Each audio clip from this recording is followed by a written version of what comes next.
এই যে দেখেন, এটা শুধুমাত্র আজকের টাকা। এখানে 2.5-3 লাখ টাকা বেশি হবে না, 5 লাখ মনে হয় হবে। এটা শুধুমাত্র এই যে এগুলা শুধু আজকের অনন্ত দুপুর।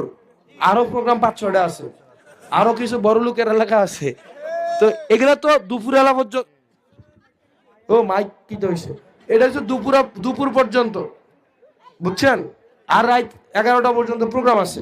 শোনেন, একটা কথা বলি, আমার যদি রাজনীতির দায়িত্ব যদি আপনি নিয়ে নেন, আমার রাজনীতি করতে যদি আমার টেনশন না থাকে যে না আপনারাই আমাকে টাকা দিবেন, আমার কি দুর্নীতি করার কোনো দরকার আছে?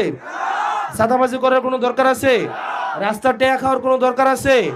আমি ব্যাংক চুরি করার কোনো দরকার আছে? আপনারা দেবিদ্বারবাসী যেহেতু আমার দায়িত্ব নিছেন, আমি আপনার দায়িত্ব নিব ইনশাআল্লাহ। এই যে দেখেন, এটা শুধুমাত্র আজকের টাকা। এখানে 2.5-3 লাখ টাকা বেশি হবে না, 5 লাখ মনে হয় হবে। এটা শুধুমাত্র এই যে এগুলা শুধু আজকের